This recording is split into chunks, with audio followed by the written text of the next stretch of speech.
So hi இன்றைக்கி வந்துட்டு டிஎன்பிஎஸ்சியில் நம்மளுக்கு ஹால் டிக்கெட்டு விட்டுட்டாங்க. ஸோ அதை எப்படி டவுன்லோட் பண்ணுறது அப்படின்னு பார்க்கலாம். ஸோ நார்மலாக ஹோம் பேஜ் போய்க்கோங்க.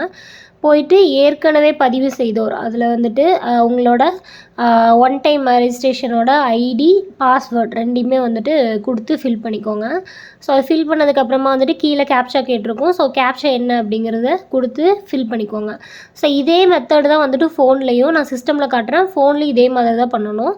இப்போது வந்துட்டு டவுன்லோட் ஹால் டிக்கெட்னு இருக்கு இல்லையா? ஸோ இதுக்குள்ளே போயிட்டு தான் நம்ம வந்துட்டு என்ன பண்ணணும், ஹால் டிக்கெட் டவுன்லோட் பண்ணணும். ஸோ டவுன்லோட் கேட்டுச்சுன்னா நம்மளுக்கு அப்ளிகேஷன் ஐடி கேட்கும் டவுன்லோட் பண்ணணும். ஸோ கரண்ட் அப்ளிகேஷன் அப்படிங்கிற ஆப்ஷன் போய்க்கோங்க. ஸோ அதில் இங்கே பார்த்தீங்கன்னா அப்ளிகேஷன் ஐடின்னு இருக்கு இல்லையா? நான் பிளாக்ல வச்சுருக்கிறேன். ஸோ அது கீழே உங்களோட அப்ளிகேஷன் ஐடி இருக்கும். தெரிலனா ஃபஸ்ட்டு நோட்டில் எடுத்து நோட் பண்ணிவிட்டு அதுக்கப்புறம் டவுன்லோட் ஹால் டிக்கெட் போயிட்டு டவுன்லோட் கொடுங்க. கொடுத்தா நம்மளுக்கு வந்துட்டு அப்ளிகேஷன் ஐடி கேட்கும். ஸோ நீங்கள் நோட் பண்ணியிருக்கிற அப்ளிகேஷன் ஐடியை எழுதிட்டு உங்களோட date of birth, month, year அதை வந்துட்டு கொடுத்துக்கோங்க. ஓகேங்களா? கொடுத்துட்டு டவுன்லோட் கொடுத்தீங்க அப்படின்னா வந்துட்டு ஹால் டிக்கெட் டவுன்லோட் ஆயிரும். ஸோ இப்போது விட்ட உடனே அப்படிங்கிறதுனால கொஞ்சம் சர்வர் ப்ராப்ளமாக தான் இருக்குது. ஸோ அதனால் ஒன்றும் அவசரம் இல்லை. எக்ஸாம் முன்னாடி தான் நம்மளுக்கு தேவை. இன்றைக்கி முடியலனாலும் நாளைக்கு மார்னிங் ஃப்ரெஷ்ஷாக அப்லோட் பண்ணிக்கோங்க. ஸோ அது ஆகலையே அப்படிங்கிறதுனால டென்ஷன் ஆகிட்டு இருக்க வேண்டாம். ஸோ எல்லோரும் நல்லா படிங்க. இதில் கொஞ்சம் டிஸ்ட்ராக்ட் ஆகிறது அதெல்லாம் கொஞ்சம் அவாய்ட் பண்ணிடுங்க. ஸோ அடுத்த வீடியோவில் மீட் பண்ணலாம். அன்டில் தென் பாய்.